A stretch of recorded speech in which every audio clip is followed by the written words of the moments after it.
कभी आपने सोचा है कोई आपसे बात करने की कोशिश कर रहा हो लेकिन आप उससे देख ना पाए? मैं हूं तबस्सुम और आज खामोश रात में मैं आपको सुनाने जा रही हूं एक कहानी। ये कहानी है एक होटल के कमरे की जहां सिर्फ एक चीज निश्चित है, मौत। तो अब बत्तियां बंद कर दीजिए और अपने दिल को थाम लीजिए क्योंकि कहानी शुरू हो रही है।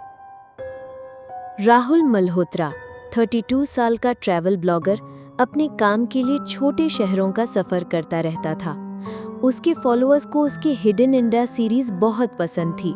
छोटे मोटेल्स, रोड साइड ढाबास और गांव की कहानियां।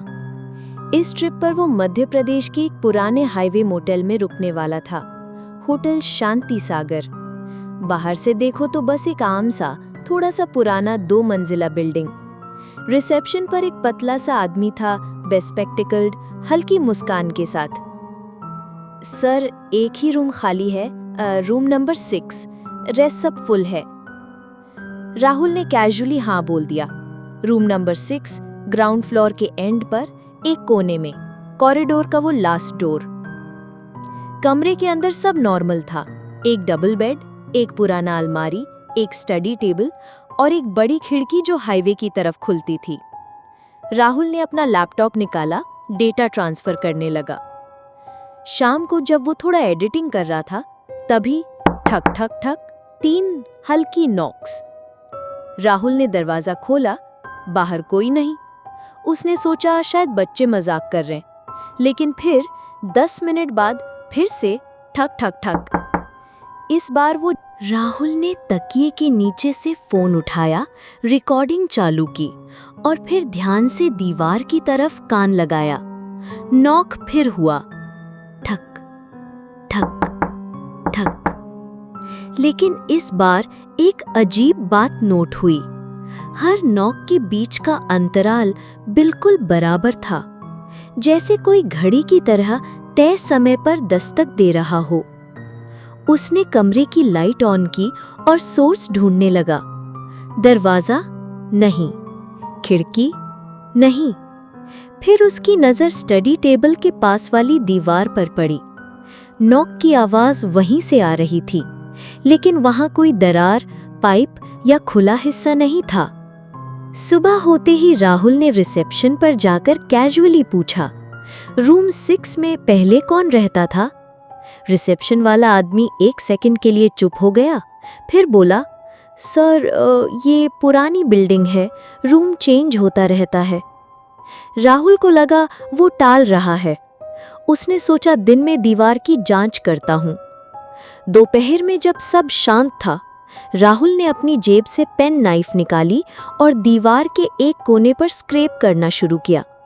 प्लास्टर की परत उतरते ही उसे लकड़ी का एक हिस्सा दिखा और उस लकड़ी पर कुछ उकेरा हुआ था, एक शब्द, हेल्प।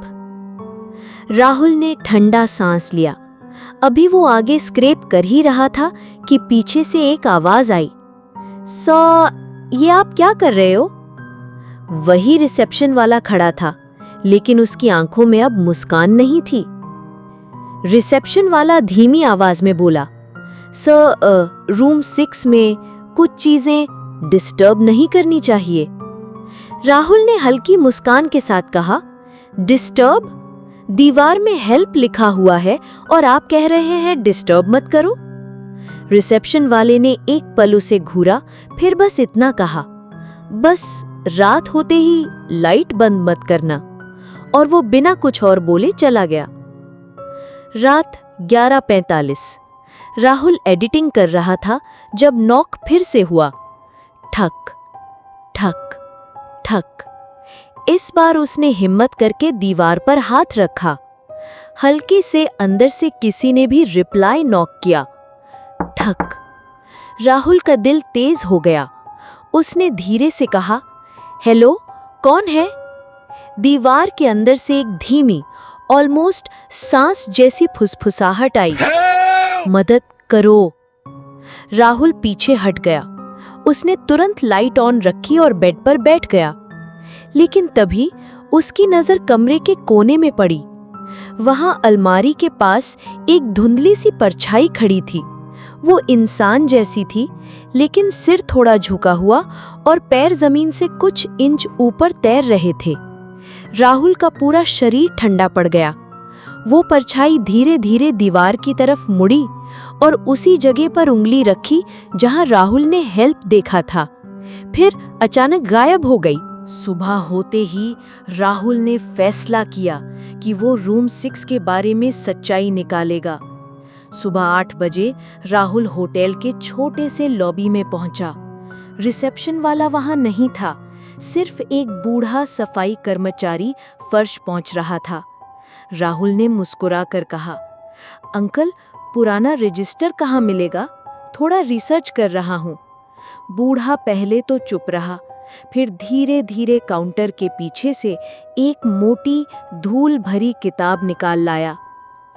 ज्यादा देर मत देखना, कुछ नाम वापस नहीं देखने चाहिए। राहुल ने किताब खोली। पीली पड़ चुकी पन्नों पर तारीखें, नाम और चेक इन समय लिखे थे। वो रूम 6 के पन्ने पलटने लगा। अचानक उसकी नजर एक नाम पर अटक गई, अंजलि शर्मा। तारीख 12 जून 2015। नाम के नीचे चेकआउट टाइम लिखा ही नहीं था, बस एक लाल स्याही का निशान, डिड नॉट चेकआउट।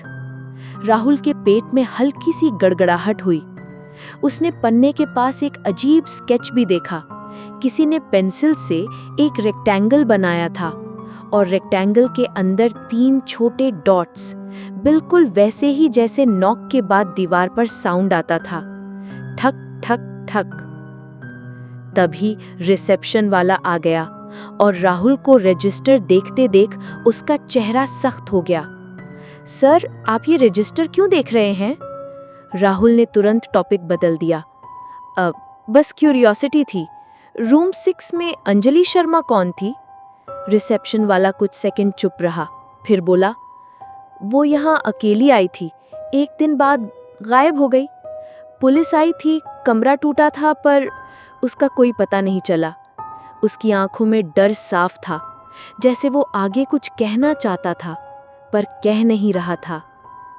उस रात राहुल ने तय किया कि वो दीवार की रिकॉर्डिंग करेगा। उसने कैमरा वॉल के सामने रखा, लाइट जलाकर सोने का नाटक किया। करीब 2:13 पर नॉक हुआ और कैमरा ने रिकॉर्ड किया। लेकिन प्लेबैक में नॉक के बाद एक महिला की चीख सुनाई दी, बहुत दूर से आती हुई, जैसे किसी ने उसे गला दबा के रोक दिया हो। सुबह होते ही राहुल हार्डवेयर की दुकान से एक छोटा हथौड़ा और छेनी ले आया। उसने पूरे दिन इंतजार किया कि होटल स्टाफ व्यस्त हो जाए ताकि वो बिना किसी रुकावट के दीवार पर काम कर सके। शाम 7:30 PM। कमरे में हल्की सी अंधेरी थी। लाइट जल रही थी, लेकिन खिड़की के बाहर बादल छाए थे। राहुल ने धीरे धीरे छेनी दीवार में मारी। चटाक चटाक प्लास्टर टूटने लगा। करीब 10 मिनट में लकड़ी का पुराना पैनल सामने आ गया। पैनल पर अजीब निशान थे, छोटे छोटे नेल मार्क्स, जैसे किसी ने अंदर से दीवार को नोचा हो। राहुल का दिल तेजी से धड़कने लगा। उसने हथौड़ा उठाया और पैनल को जोर से मारा। पैनल टूटते ही एक काली बदबूदार हवा का झोंका बाहर आया। अंदर एक संकीर्ण सुरंग थी जो होटल की दीवार के भीतर ही जा रही थी। राहुल ने टॉर्च ऑन की और अंदर झांका। सुरंग में पुराने कपड़े, टूटे चप्पल और एक लाल दुपट्टा पड़ा था। दुपट्टा देखते ही राहुल को रजिस्टर में लिखा नाम याद आया, अंजलि शर्मा। उसी पल पीछे से किसी ने उसका नाम फुसफुसाया, राहुल। वो पलटकर देखने लगा।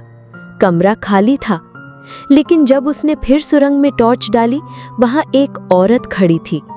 चेहरा आधा साया, आंखें पूरी काली, होठों पर हल्की मुस्कान, और वो हवा में तैर रही थी। राहुल पीछे हट गया, लेकिन वो आकृति धीरे धीरे सुरंग से बाहर निकलने लगी। जैसे जैसे वो बाहर आई, नोक की आवाज भी बढ़ती गई। थक थक थक थक। अब वो तेज, हिंसक और गुस्से में थी। औरत ने धीरे से कहा, मुझे बाहर निकालो। लेकिन उसी वक्त उसकी मुस्कान डरावनी बन गई और उसने राहुल का हाथ पकड़ लिया। बर्फ जैसी ठंडी पकड़ जो उसकी नसों तक जमाने लगी। राहुल चीखते हुए हाथ छुड़ाने की कोशिश करने लगा। राहुल का हाथ उस ठंडी पकड़ में जैसे पत्थर बन गया था। उसकी सांसें तेज हो रही थीं, आंखों के सामने धुंध छा रही थी और फिर अचानक उसके चारों तरफ का कमरा गायब हो गया। अब वो एक अजीब धुंधले शहर में खड़ा था। सड़कें खाली थीं, लेकिन हर खिड़की में से परछाइयां उसे देख रही थीं। कहीं से दूर से 3 दस्तकों की आवाज आई, थक थक थक, और हर दस्तक पर खिड़कियों में चेहरों की संख्या बढ़ने लगी। राहुल ने मुड़कर देखा, वही लाल दुपट्टा वाली औरत अंजलि अब उसके सामने थी।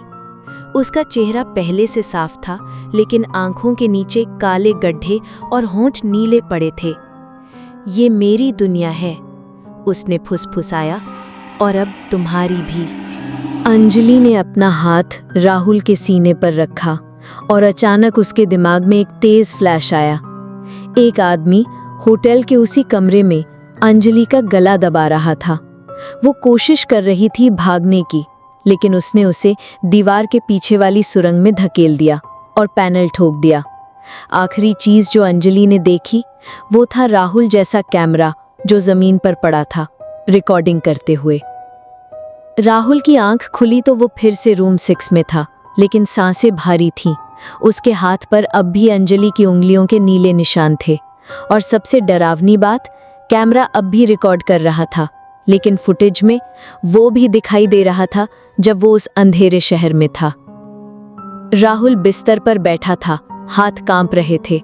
दीवार पर लटक रही घड़ी की टिक टिक अब कान फाड़ने जैसी लग रही थी।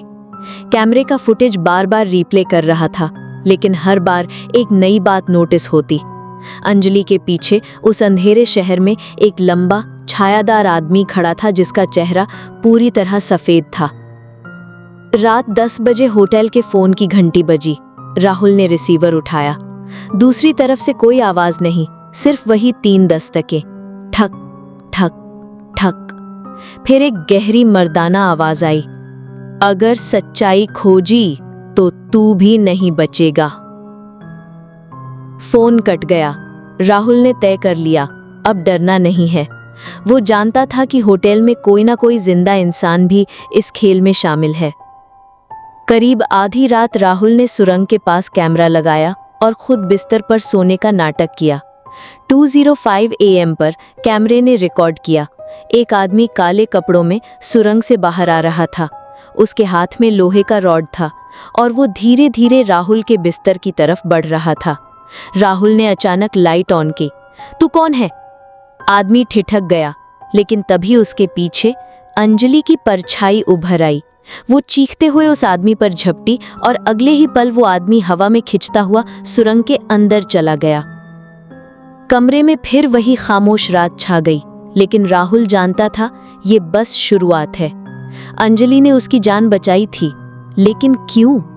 क्या वो चाहती है कि राहुल उसकी मौत का बदला ले, या फिर उसे हमेशा के लिए अपनी दुनिया में खींचना चाहती है? राहुल पूरी रात सो नहीं पाया। अंजलि ने जिस आदमी को खींचकर सुरंग में ले गई थी वो कौन था, और कैमरे में जो सफेद चेहरा उसने देखा था वो इंसान था या कुछ और? सुबह होते ही राहुल शहर के पुरानी रिकॉर्ड दफ्तर में गया। वहां उसने होटल के बारे में जानकारी मांगी। एक पुराने कर्मचारी ने डस्टी फाइल खोल कर दी। उसमें एक फोटो थी, करीब 1998 की, जिसमें होटल का मालिक और उसका बेटा खड़े थे। राहुल का दिल जम गया। फोटो में बेटा वही सफेद चेहरे वाला आदमी था, लेकिन तब उसका चेहरा सामान्य था। फाइल में लिखा था, Rohit Malhotra died in 2001, fire incident, body not recovered. उस रात राहुल ने कैमरा फिर सेट किया। करीब 1:45 AM पर बिना कोई आवाज किए कमरे का तापमान अचानक गिर गया।